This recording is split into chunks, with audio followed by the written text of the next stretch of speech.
এই যা গরম পড়েছে, প্রচণ্ড গরম। এই গরমে তোমার টক খেতে ইচ্ছে করছে? আরে জানি বলি তো আজকের রেসিপিটা তোমার জন্য শুধুমাত্র। দেখো দেখো, নিয়ে এসেছি টাটকা ফ্রেশ কাঁচা আম। জানি একটু বাজারে খুঁজে কিনতে একটু অসুবিধা হবে, কারণ এখন তো সব জায়গায় আম পাওয়া যায় না। তাও বলবো ট্রাই করে দেখতে পারো, খেতে কিন্তু বেশ ভালো লাগবে।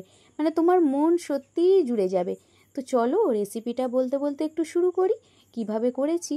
নিয়েছি দেখো একটা জাস্ট কাঁচা আম, আর নিয়েছি দুটো স্টিক। যে কোনো, আমি এখানে বড় টুথপিকগুলো নিয়েছি। তোমরা চাইলে যে কোনো বাড়িতে থাকা যে কোনো ছোটো কাঠি দিয়ে এটা করে নিতে পারো। দেন দেখো, আমটাকে ফার্স্ট একটা উপরের মোটা অংশ এইভাবে হালকা করে একটু বাদ দিয়ে দাও, যেটা ফোলা অংশটা থাকবে। দেন এর মধ্যে থেকে একটু মোটা অংশ আটির আগে পর্যন্ত নিয়ে নাও। দেখো এইভাবে জাস্ট কাট করে নাও, কোনো রকম ঝামেলা হবে না। একটা ধারালো ছুরি অথবা বঁটি, যেটা দিয়ে তোমার সম্ভব সেটা দিয়ে করলে হবে। মানে আমি যে ছুরি দিয়ে করছি বলে তোমাকে ছুরি দিয়ে করতে হবে এটা কোনো ব্যাপার না। জাস্ট এইভাবে করে নাও। দেখো তো দুটো পিস বেরিয়েছে কি না। দেন জাস্ট এইভাবে উপর থেকে আড়ে আড়ে কাট করো।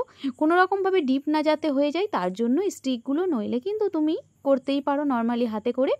বাট এইভাবে জিরি করে কাটতে হবে, যতটা শুরু করে কাটা সম্ভব ততটা এইভাবে কাটবে। দেন এক পিঠ কাটা হয়ে গেলেও অপর পিঠটাও ঠিক এইভাবে স্টিক দিয়ে দুদিকে জাস্ট এইভাবে কাট করো। মানে অপর পিঠটাও অন্য দিক থেকে কাটবে। দেখো একদিকে আর অন্যদিক এইভাবে কাটলে দেখবে একটা সুন্দর কাটাকুটি খেলাও হবে, তার সঙ্গে আমটাও বেশ সুন্দর করে কাটা হয়ে যাবে। দেখো তো দেখতে কেমন হয়েছে, চলো দেখাই তোমাদের। ফাইনালি দেখো তো দেখতে কেমন কিউট হয়েছে। দেন আবারও একটা যে পিস রেখেছিলাম, দুটো পিসকেই এইভাবে জাস্ট একই প্রসেসে কাট করে নেব। এটাকেও দেখো এইভাবে করে নিচ্ছি, দেখেছো কতটা সুন্দর লাগছে দেখতে। সত্যিই বলছি, টক ঝাল মিষ্টি যদি খেতে চাও এইরকম একটা রেসিপি ট্রাই করতেই পারো, যেটা দেখতেও বেশ কিউট খেতেও দারুণ।